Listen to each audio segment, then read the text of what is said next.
want justice. We want justice. క్రైస్తవుల ఐక్యత వర్ధిల్లాలి. క్రైస్తవుల యొక్క ఐక్యత వర్ధిల్లాలి. We want justice. We want justice. నిన్న ప్రవీణ్ పాస్టర్ని ఆంధ్రప్రదేశ్లో అనుమానాస్పద మృతిగా చిత్రీకరించారు. కొంతమంది మతోన్మాదులు వాళ్ళ ఫేస్బుక్లో ఎవరు చంపారో తెలుసా అని హ్యాష్ ట్యాగ్తో వాళ్ళు మళ్ళీ ఆ పోస్ట్ను డిలీట్ చేయడం జరిగింది.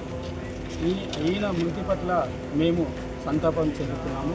మా గజ్వెల్ లివింగ్ వే యూత్ తరఫున మేము సంతాపం తెలియజేస్తున్నాము. అయితే ఆయన మృతి మా క్రైస్తవ సమాజానికి తీరని లోటు. ఆయన ఎంతోమందిని క్రైస్తవంలోకి నడిపించారు. ఆయన మరణము మేము ఎంతో జీర్ణించలేకపోతున్నాము. అయితే ఆయన ఎలా మరణించాడు అనేది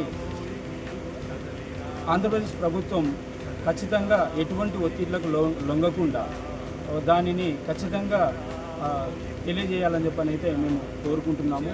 ఈ విషయమై చంద్రబాబు నాయుడు కూడా చెప్పారు. అయినా కూడా లోపల ఏం జరుగుతుందో మాకు తెలియకుండా ఉంది. ఆయన మృతి ఏ విధంగా జరిగింది, ఆయనను ఎవరైనా చంపేశారా, నిజంగానే హత్య చేశారా, లేకపోతే ఆయన యాక్సిడెంట్ అయిందా కూడా తెలియని పరిస్థితిలో ప్రభుత్వం ఉంది. సో ఆయన డెడ్ బాడీ అయితే హైదరాబాద్కు బయలుదేరింది. రేపు కూడా ఇక్కడ నుంచి మేము హైదరాబాద్కి వెళ్ళడానికి మేము సిద్ధంగా ఉన్నాం. సో ఇటువంటి పరిణామాలు ఇక ముందు జరగకుండా క్రైస్తవులు ఏకాగ్రతతో ఒకే తాటిపైకి రావాలని చెప్పని మేము క్రైస్తవులను కోరుకుంటున్నాం. సో ఇటువంటి పరిణామం జరగడం చాలా అయితే బాధాకరంగా మేము అనుకుంటున్నాం. సో ఆయన మృతి పట్ల మేము సంతాపం తెలియజేస్తున్నాం. మన పాస్టర్ ప్రవీణ్ పగడాల మృతిపై మేము ఎంతో విచారణ వ్యక్తపరుస్తున్నాము. సో మన తెలుగు రాష్ట్రాలలో ఈ విధంగా జరగడం అనేది చాలా విచారకరం. ఎందుకంటే నార్త్ సైడ్ చూస్తాము ఇట్లాంటి కేసులు, ఎన్నో సంవత్సరాలుగా నార్త్ సైడ్ చూస్తాము ఇలాంటి వ్యవహారాలు. కానీ మన తెలుగు రాష్ట్రాలలో ఈ విధంగా ఒక మనిషిని కిరాతకంగా చంపి అది యాక్సిడెంట్గా చిత్రీకరించడానికి ప్రయత్నం చేస్తున్న సంఘటనలు నిజంగా రెండు తెలుగు రాష్ట్రాలను కదిలింపవేస్తుంది, క్రైస్తవ సమాజాన్ని కదిలింపవేస్తుంది. సో మనం ఉన్నటువంటి కల్చర్లో మనం అన్ని మతాల వారు సమానంగా ఉంటున్నాము, కలిసిమెలిసి ఉంటున్నాము. అందరము క్రైస్తవులు కానివ్వండి, హిందువులు కానివ్వండి, ముస్లింలు కానివ్వండి, కొన్ని సంవత్సరాలుగా, వందల సంవత్సరాలుగా ఎంతో ప్రేమపూర్వకమైన వాతావరణంలో మనం నివసిస్తున్నాం. సో ఎలాంటి మత విద్వేషాలు లేకుండా నివసిస్తున్నాం.